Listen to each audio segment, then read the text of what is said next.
And look, Cyprus, 2013. A 60-year-old woman sold her apartment for 600 grand, put it in the bank for safety on Thursday. The banks locked their doors on Friday.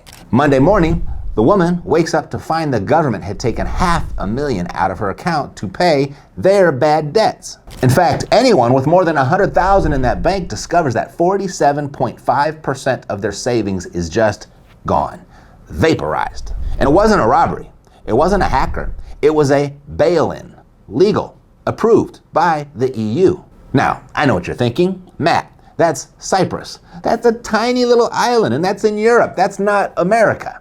But wait, April 5th, 1933, Executive Order 6102. The FBI didn't ask politely for your gold. They demanded it. The compensation, $20.67 an ounce. And if you said no, if you decided your property was, your property, $10,000 fine. That is $230,000 in today's money, or 10 years in federal prison. And here is the part that makes you want to punch a wall. Less than a year later, the government revalued that same gold to $35 an ounce. They forced you to sell low so they could sell high. They didn't just seize the asset, they seized the profit. It was a 69% markup that went straight into the Treasury's pocket. Fast forward to November 2022. The Department of Justice seizes $3.36 billion in Bitcoin from the Silk Road case. The asset that was supposed to be unseizable. The asset that was beyond government reach. Well, they took it. Now, connect the dots to January 20th, 2025. The president declared a national energy emergency. So why does that matter to your bank account? Because emergency is the magic word that changes the rules. When a national emergency is declared, it activates legal frameworks, like the Defense Production Act, that allow the government to requisition private resources to stabilize the country. Today, the emergency is energy. Tomorrow, the emergency is currency. The point is, they have officially flipped the legal switch from normal to crisis. And once that switch is flipped, your property rights become flexible.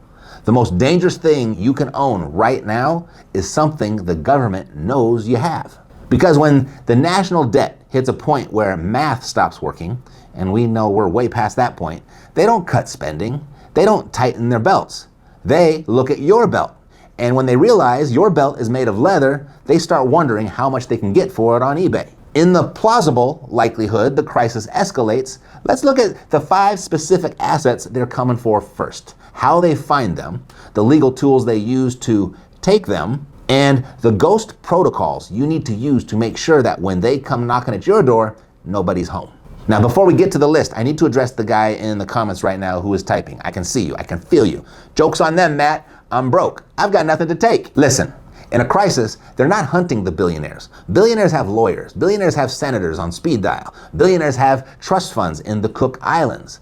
The government is hunting the low-hanging fruit. Do you have $5,000 in a checking account? Congratulations. You are in the top 40% of liquidity. You are a target. Do you have a paid-off car? Target. Do you have equity in your house? Target. You don't need to be rich to be on the list. That's not what this is about. It's about being solvent. If you have anything of value and it is attached to your social security number, you're basically walking through a bad neighborhood wearing a suit made of $100 bills. Let's start with the easiest one, cash. Specifically, the cash in your bank account. Most people think that to freeze your bank account, the government needs a court order or a judge, a gavel, and a guy shouting objection. Wrong. It's called an administrative hold. The IRS, state tax boards, child support agencies, even some local municipalities can send a levy notice to your bank. The bank does not care about your side of the story. The bank cares about not getting fined. So they flip a switch. And in late 2024, the IRS expanded their automated levy programs, hitting thousands of accounts per month without warning. Suddenly, you are standing at the grocery store checkout holding a gallon of milk, and the machine makes that horrible sound. Here's the nightmare. Once that freeze hits, you have 21 days to file an appeal. But wait, you can't hire a lawyer because your money is frozen. You can't pay your rent because your money is frozen. You can't even drive to the courthouse if you need gas because your money is frozen. It is the freeze first, ask questions later doctrine. Between 2009 and 2014, the IRS froze the accounts of thousands of small business owners under something called structuring enforcement. You see, these people weren't drug lords. They were bakery owners who deposited cash too many times in a row. The IRS said, that looks suspicious. Freeze. For many of them, it took years to get their money back. This is why I scream about having a fallback fund. If your only source of liquidity is in a Tier 1 bank account, you do not have money. You have a permission slip, and that permission can be revoked. You need liquidity that is invisible to the administrative freeze. You need some fallback funds. If you have equity, set up a line that sits outside the primary banking dragnet. If you have a credit score, 680 and above, set up some credit lines at 0% interest even, away from your primary bank. And you can do that quickly and easily at fallbackfunds.com. You need a war chest that doesn't lock when the system sneezes. All right, so you pull your cash out, you buy some gold, you feel like a pirate, you feel safe, but where do you put it? You put that gold in the safest place you can think of, a safety deposit box at the bank. It's in the name, right? Safe. March 22nd, 2021, Beverly Hills. The company, U.S. Private Vaults. The FBI raids their building. They have a warrant, but they don't just arrest the owners. They break into 800 individual safety deposit boxes. $86 million in cash, gold, jewelry, family heirlooms. The warrant specifically said, and I quote, "This warrant does not authorize a criminal search or seizure of the contents of the boxes." The FBI, they read that and said, "Hold my beer." They took everything. They ran it past drug-sniffing dogs. They claimed it was all subject to forfeiture. As of 2025, many box holders are still fighting to get their property back. And you know what the cruelest part is?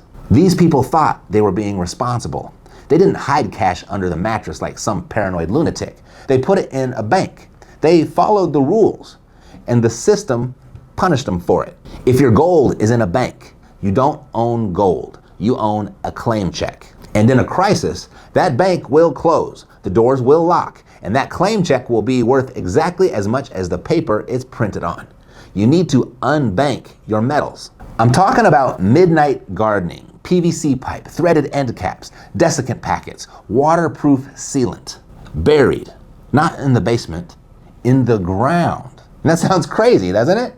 Well, just last week, Tucker Carlson on the All In podcast. I was much mocked by everyone I know. All the finance sophisticates I went to college with were, making fun of me. You're a gold bug. You're crazy. And yeah, I do bury it in my yard because that's the kind of man I am, primitive. But it has turned out to be a good thing. No, Coming to your house with a shovel. Oh, well, I've thought that through, Shema. I've also scattered millions of ball bearings around my backyard. So good luck with your metal detector. That's so awesome. Unless the FBI is coming with a backhoe and a geological survey team, your wealth stays yours. And this brings us to the big one, the American dream. Talking about your house, specifically your paid off house. You think a paid off house is freedom. To the government, a paid off house is a piñata, and they are holding the bat.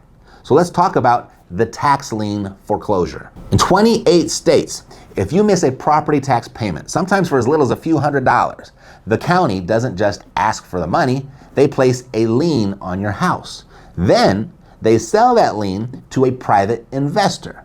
And then the investor can now foreclose on your house. Take the case of Geraldine Tyler. She was 94 years old. She owed a condo in Minnesota worth $40,000. She owed $15,000 in taxes. The county seized the condo, sold it for $40,000, paid off the $15,000 debt, and kept the $25,000 surplus. They didn't just take what she owed, they took everything. They took the equity. Now it went all the way to the Supreme Court, and she won, but it took years. This is why having lazy equity is dangerous. If your house is free and clear, you are a magnet for lawsuits, for liens, and seizures. You want your house to look worthless on paper. If you have a massive mortgage or a massive HELOC against the property, there is no equity for them to steal. The IRS, they look at your house, they see a giant debt attached to it, and then they just move on to your neighbors. Consider stripping the equity out And it's strongly recommended you verify your assessments so you aren't overpaying. Check your status at fightmyassessment.com. And if you are overpaying, you're just feeding the beast that wants to eat your house. And if you haven't already, put the title in a land trust. Make it hard to find. You can do that at hidemyequity.com. And I don't mean to beat you over the head with a bunch of websites, but be a ghost. That's the point. Ghosts don't get foreclosed on. They don't get sued. So you've stripped your equity. You've hidden your gold. But there's one pile of money so big, the government can't possibly ignore it.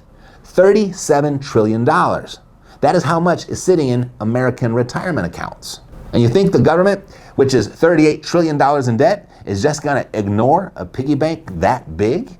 I mean, imagine your neighbor owes the mafia $1 million, and you have $1 million sitting in a jar on your buddy's kitchen table. How long do you think that jar stays untouched? That's your 401k I'm talking about. And it's sitting in the kitchen of a broke government, and they're looking at that jar. It's protected though, right?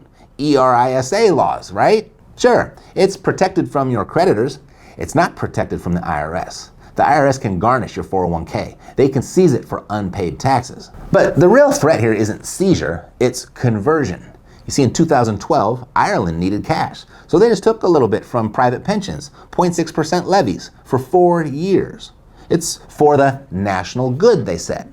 Well, in the US, there are already proposals to create a government match program that would encourage you to move your private 401k into a government-run fund. And once the money is in their fund, they can change the rules. Oh, sorry, you can't withdraw cash anymore, but here, have some treasury bonds. They pay 2%. Aren't you lucky? Do not keep all your eggs in a basket that the fox has the keys to. And then there's the asset that was supposed to be unseizable, the rebels' money. The thing no government could touch. Yeah, crypto. Nah, they can't take my Bitcoin. It's on the blockchain.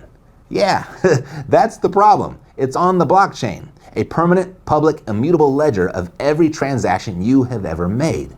If you use a major exchange, Coinbase, Kraken, Gemini, your identity is linked to your wallet. In 2022, during the Canadian trucker protests, a protester had his Coinbase account frozen.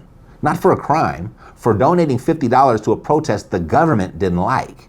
He couldn't access his crypto for months. The blockchain didn't save him. The exchange did exactly what the government asked. So if your crypto is on an exchange, it's not yours. It's an IOU from a tech company that will fold the second the government sends a letter.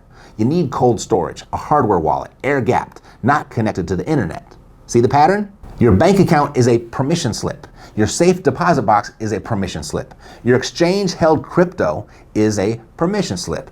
And the teacher just realized she can revoke permission anytime she wants. So that's the bad news. The government is broke. You've got stuff, and they have a master key. And they don't need to be competent to take it. People always say that. The government, they're too stupid to pull off a conspiracy. And I agree. I mean, you're right if you're thinking that. The lady at the DMV can't find your paperwork, but the SWAT team knows exactly how to kick down your door. They don't need efficiency. They have authority. And in a crisis, authority is all that matters. So what do? Do you fight them? Do you stand on your front porch and make a scene? No. That makes you a target. And look, I know how this sounds. Decoys, invisibility. It sounds like something out of a spy novel, right? But let's bring this back to reality. This isn't about being paranoid. It's about being private. Think about the first rule of winning the lottery. What does every lawyer tell a Powerball winner? Don't buy a bright yellow Ferrari. Don't post it on Facebook. Don't tell your neighbors, and Lord knows don't tell your family. Why? Are they paranoid? No. They know that the second you signal you have surplus wealth, you become a magnet for lawsuits, a magnet for scammers, and yes, a magnet for the tax man. You want to apply that same logic to your household. We call it strategic boredom. You want to be the house that looks statistically average, the neighbor who drives a 5-year-old truck, the family that looks like they're just getting by like everyone else. You don't need a fake pantry or private doors to trick a SWAT team. You just need to not look like the richest guy on the block during a recession. Because when the system, whether it's a tax assessor, a creditor, or a desperate government is looking for revenue, they operate like predators. They look for the fat. They look for the excess. They do look for the low-hanging fruit. So on the surface, you look boring. Your bank account looks modest. Your house looks encumbered by debt. But underneath, your real assets are unbanked. Your real equity is stripped. Your real gold is buried. Your biggest assets are shielded behind a trust. This isn't about paranoia, it's about active defense. Look, I built ProtectMyHome.inc to audit exactly where you may be exposed. In 60 seconds, you'll know where the leaks are because they won't warn you before they freeze you out. And I don't have all the answers. I mean, we're figuring this out in real time as the rules are changing, and they seem to be changing by the day. So I want to know from you, what is the one asset you think people overlook? Is it ammo, antibiotics? Is it coffee, booze? You know, in a crisis, your bourbon will have real tradable value. Drop it in the comments. Let me know what you're thinking. Now, understanding the threat, that's step one, but fighting back when they try to seize your assets, that is step two. You can't do it alone. You need a legal team on retainer that scares them off before they even file the paperwork. You need a Rottweiler on your side. And that's why I pulled this video out here for you to watch next. If you want to know exactly how to get that rich guy legal firepower for pennies on the dollar, watch this one right here. Either way though, thanks for watching. Take care.